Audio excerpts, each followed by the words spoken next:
Well, good morning, everyone. How's everyone doing? Good? Raise your hands if you've been enjoying our meetings. Yeah? I'm truly blessed to be able to be here and to share with you guys. And God has taken me places and able me to meet people, meet young ones who. And it's interesting that God sends me places to inspire and I get inspired. Sends me places to bless and I walk away blessed because of where the Lord has sent me and where the Lord has taken me to preach. And I've spoken to a few of you guys already, and you guys have blessed me tremendously. Thank you for your prayers, and I do ask that you continue to pray for our meetings and for our talks and for the music, for our teachers, everyone that's involved in this. What I want to talk to you about today is something that's dear to my heart. And for everything that we do, for every decision that we make, we have to understand that there are some sacrifices that are needed to be made. And Jesus understood this, and probably one of the most controversial texts that I've ever come past. And Jesus says it in Luke chapter 14 and verse 26 to 27. He says, "If anyone comes to me and does not hate his own father and mother and wife and children and brothers and sisters," have I left anybody out? "Yes, even his own life, he is not worthy of me and cannot be my disciple. Whoever does not bear his own cross and come after me cannot be my disciple." And I'm thinking, is God actually asking us to hate our parents or to hate our father and our mother? Absolutely not, because in God's 10 Commandments it says to honor your father and your mother. So I'm looking at it from another perspective, and maybe Jesus is asking us, are you willing to sacrifice even relationships, and even are you willing to sacrifice that much to follow after him? And yet we are confronted every day with things that we end up cherishing in our hearts. And God wants us to know that if the time should come, are we willing to make the sacrifice? In Genesis chapter 22, before I give you the verse, I want to give you a bit of background. God's good friend, Abraham, it's been 17 years of silence. Abraham is enjoying being a father to his son. And the scriptures records 8 times in which God speaks to Abraham. 8 times. And the first time God speaks to Abraham is found in Acts chapter 7 verse 2. He's in Mesopotamia before he goes to Haran. The second time God speaks to Abraham, he speaks to him to leave Ur of the Chaldeans in Genesis chapter 12 verse 1. The third time God speaks to Abraham, he promises him land for his followers' descendants, found in Genesis 13 verse 14. The fourth time God makes a covenant with Abraham, found in Genesis 15:1. The fifth time God establishes a second covenant known as the covenant of circumcision. The sixth time God promises Abraham a son in Genesis 17:1. The seventh time God now comforts Abraham. He's comforting him because Hagar and Ishmael are exiled, and that's found in Genesis 21 verse 12. Now here is the 8th time God is revealing himself or appears to Abraham, and he appears to him for the last time to speak to him about something. And perhaps maybe all these tests that he's been through was leading up to this one ultimate test. And in Genesis 22, verse 1 to 14, very strange text, very strange request from God. And here's what it is. Verse 1 says, "After these things, God tested Abraham and said to Abraham, 'Abraham,' and he said, 'Here I am.' He said, 'Take your son, your only son, Isaac, whom you love, and go to the land of Moriah and offer him there as a burnt offering on one of the mountains of which I shall tell you.'" There's 2 times where Mount Moriah is mentioned. This is the first time Mount Moriah is mentioned. The second time is found in 2 Chronicles chapter 3, where Solomon builds the temple of the Lord. But the strange request is this. He is asking Abraham for his son. And Abraham has been blessed by the Lord through this boy, Isaac. And some scholars believe that Isaac by this stage is about 20 years old. And I'm thinking to myself, why would God ask such a request? Why would he ask for the sacrifice of his only son? God's not like those other gods who sacrifice humans and stuff. God is a loving God, but here God is asking Abraham to sacrifice his son. I remember a time when a girl that I was seeing told me that she was now carrying my son. But before I had known, she told me that she was pregnant. I said to her, I'll be a terrible father. I had a terrible father. So, you know, we're not having it. We're going to get rid of it.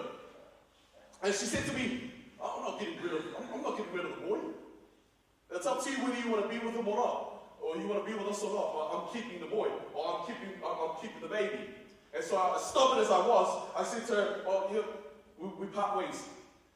And I parted ways, and because I was involved in a lot of bad things at the time, I didn't have time to think about being a father or anything like that. But 9 months later, I get a phone call from her sister saying to me, her sister rings me and says to me, oh, Rome, I thought you need to know today, your son was born. That's it. She gets off the phone. I'm sitting there with 5 other gang members, and we're sitting around, and I'm stubborn. I didn't want to go and see him or anything like that. But for some strange reason, I said to the guys, you know what, let's go down to Waitakere Hospital. I'm just going to go show my face and leave. So the guys are, all right, let's go. So we all jumped in the car, and I remember this day clear as night. Clear as day. I remember this day clear as night, clear as day. We jumped in the car, we drove over to the hospital. It was pouring down with rain this day. And I'm looking at her family at the hospital. I'm waiting for them to leave, one by one. I'm just waiting for them to leave. I didn't want anyone to know that I was there. I was the last person to walk in there to see my son. Now, God tells us that he will reveal to us, God tells us that he will reveal to us in the end times where he was in our time, where he was in our lives. For me, I believe, before I even heard a sermon, before I even walked into church, for me, I believe my encounter with God was right here at this hospital. Because you see, before I went into the hospital, before I even knew that my son was, before I even had a son, for me, I disliked life itself. And I was looking for many different ways to commit suicide, and I couldn't do it. And so for me, going into gang life, I thought like that's the best way for me to give my life to something. You know, I can finally die for something. I didn't care about anybody else's life, and I didn't care about my own life.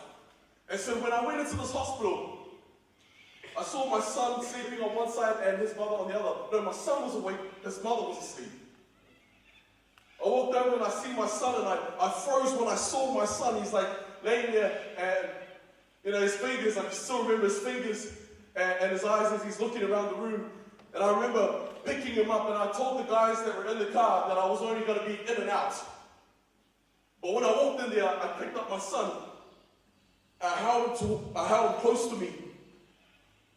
And I was consumed. I was gone. I just held him, and I couldn't believe this is my own flesh and blood. This is my son.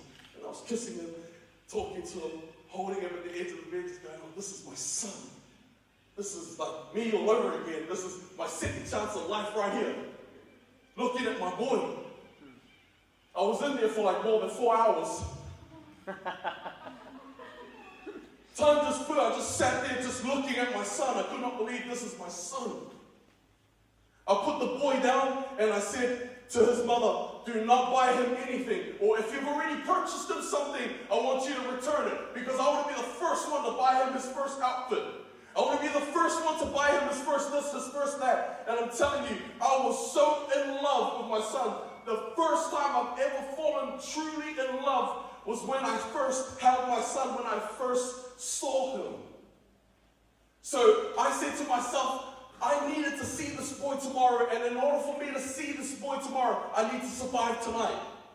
So all of a sudden, I care about my life now. There you go. And I'm walking out of the hospital, you know, and 1 John 4, verse 7 says that anyone that loves knows God. And for me, I'm getting a taste of what it means to have God in my life. I'm in love with my son now. I walked out of the hospital, I was like so excited. I walked towards the car, the boys are in the car, and windows are down, and smoke butts outside the window. I walk in and sat down, and the guys are like, in and out. I didn't say anything, I just sat there, but in my mind I was like, I've got a son. I've got a boy. They reversed the car and down Lincoln Road, they sped down Lincoln Road doing a burnout as they sped off. I looked at the driver and I said, hey, this road is 60. You go 50. Guy driving the car was like looking at me like, dude, chill. I'll go 45. Slows right down and I said to him, you could hit somebody's father, somebody's son. That's right. You have to understand our language as well. Every second word was a curse word, and it was our natural tongue. You know, we just say things, and every second word was a curse word. We're at the supermarket, and they're talking normally, and a man and 4 girls walked around the corner, and I said to them, hey, some respect. Father was born. These girls. They're like, all right. Something was happening to me. Something strange was happening to me. I was beginning to fall in love with I was like so in love with my son that my attitude began to change. And my son for me was everything. He couldn't sleep. I was there to put him to sleep.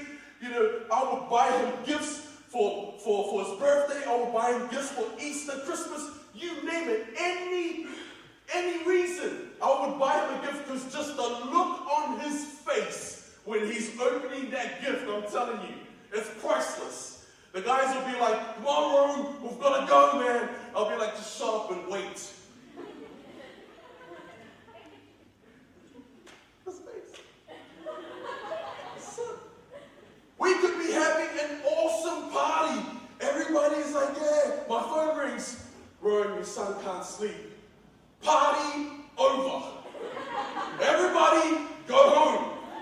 And all of a sudden we're opening up the window, airing out the smoke butts, you know, the smoke smell and butts in the bin. We're putting away bottles and everything. Vacuuming, you got all these, you know, tattoo guys vacuuming the house, cleaning everything. And before my son gets there at the door, Blue's Clues is on TV. And you know, we got these gang members sitting at the table just saying, hey, in high-pitched voices. I'm looking at Abraham and I can just imagine Abraham, his son, whom he loves. And God is testing him to see whether he was able to even sacrifice his only son. And Abraham obeys. He goes to make this sacrifice. And here's the thing. The sacrifices that God asks, every single one of us may have something to sacrifice. But God wants to see where your heart is. He wants to see where you are. It reminds me, we used to have a Bible study group every Friday night in Kurumgon. In 2008, every Friday night we had a Bible study group. There's a guy who became a very close friend of mine, who's also a well-known DJ all over Australia. And this guy was on his way over to Europe to play over in Europe. He's a well-known DJ. And his parents happened to be in Kurumgon, and he wanted to pass by, see his parents for Christmas before he's on his way over to Europe. Guy turns up to his parents' house, sees his parents, goes to a local pub that's in the area, and he sees a girl that he thought was just beautiful. He's eyeing her out and everything. Girl looks at him, walks over to him and sits down and says hello. They get talking and she writes to him her address and gives it over to him. And for him, he was like, I'm in there. Puts this address into his pocket, and he's like talking with her and everything, and then he leaves. Next morning, to him, it was so bizarre. He was saying something like, oh man, I met this girl, and all of a sudden she gave me this address, man. I'm gonna go see her, man. I'm gonna go see her next week.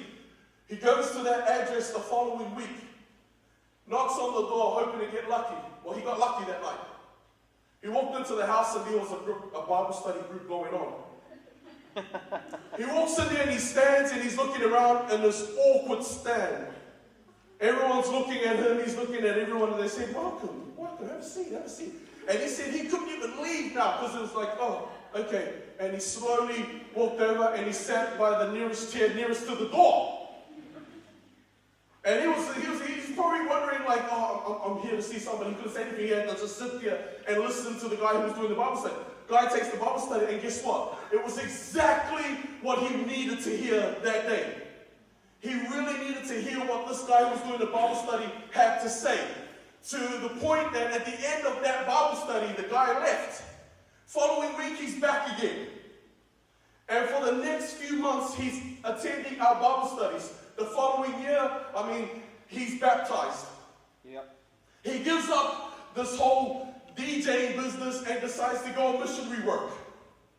And he rings me up one day and he says, hey, Ron, what are you doing? We're going down to Nobby's Beach. I says, yeah, what's up? What do you want to do? We're having a bonfire at Nobby's Beach. And bro, if there's anything in your house that you want to give up, just bring it with you because we'll throw stuff into the fire.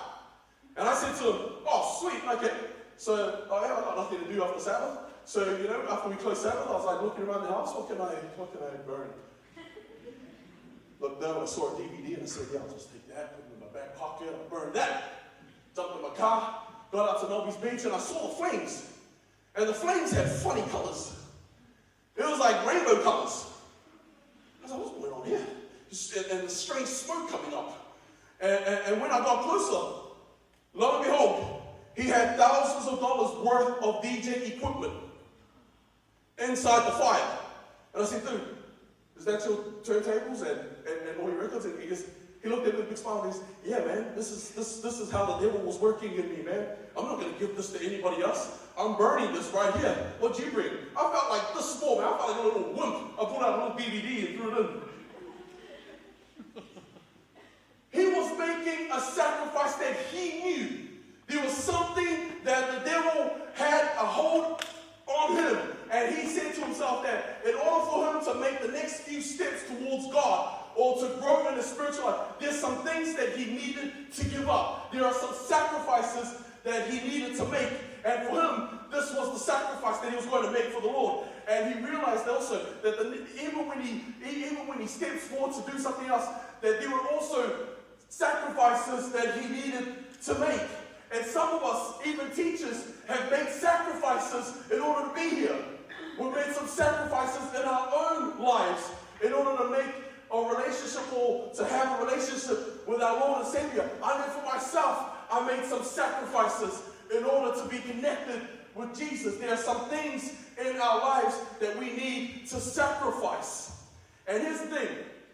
Some of us have made some sacrifices and no one has ever heard of what we do, and probably no one has even heard your name, and you're probably the most faithful teacher or student or whoever. You've made some sacrifices and no one's ever talking about them, or no one ever remembers them or anything.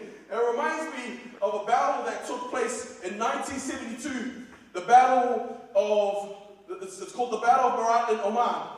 And the reason why I love this story is because it has a Polynesian guy that's in this story.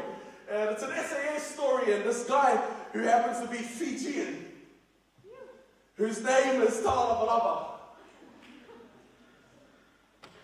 Talalabalaba. He was an SAS.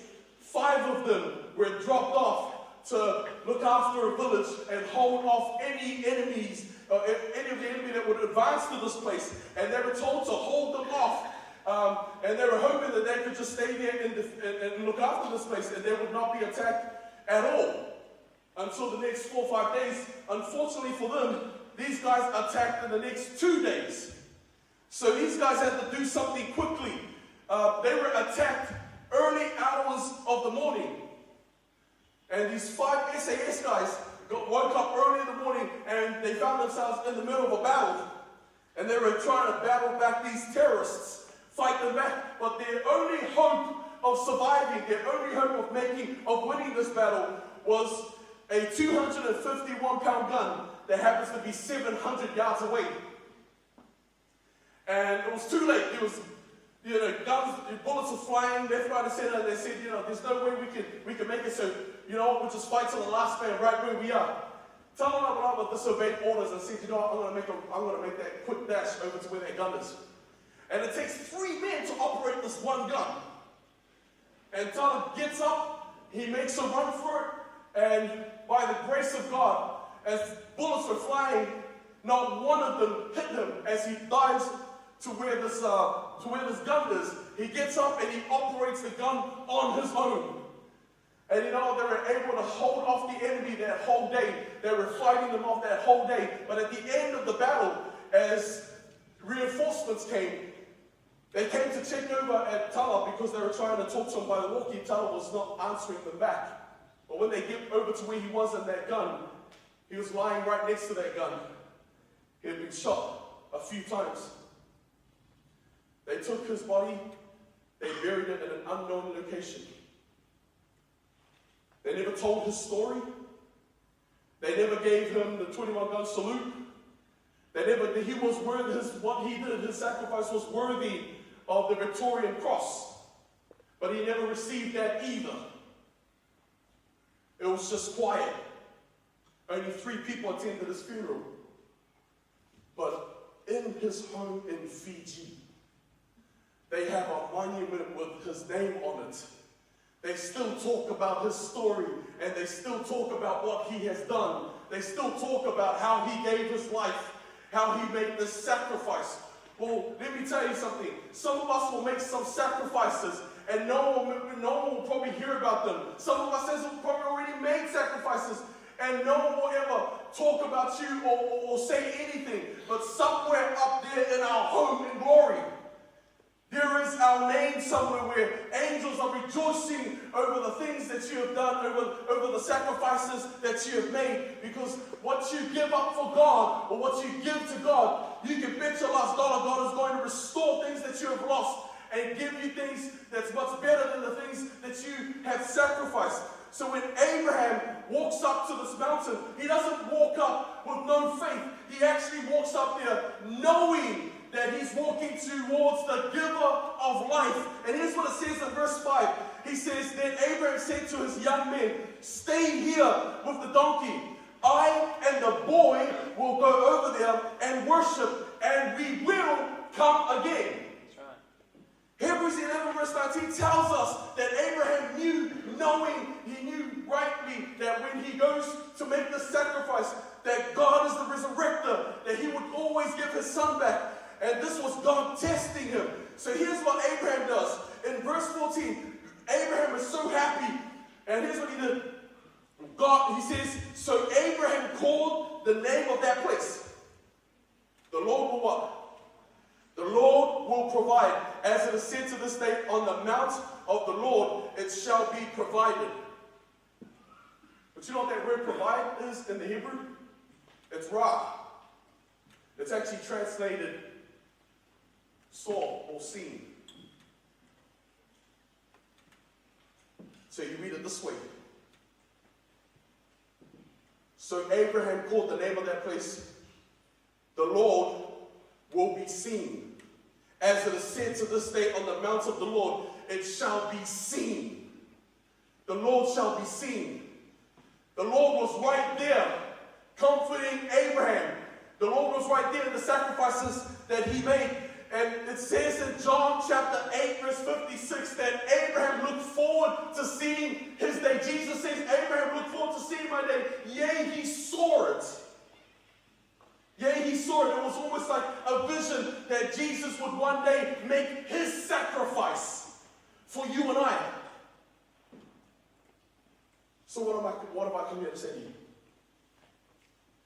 There are some things in our lives.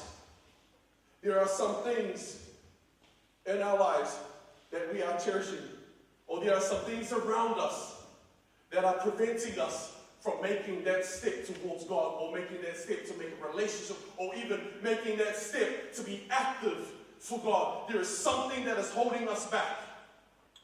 Are we willing to make that sacrifice? Are we strong enough to make that sacrifice? Do we have that faith of Abraham to be able to make that sacrifice? Jesus has made his. Will you make yours?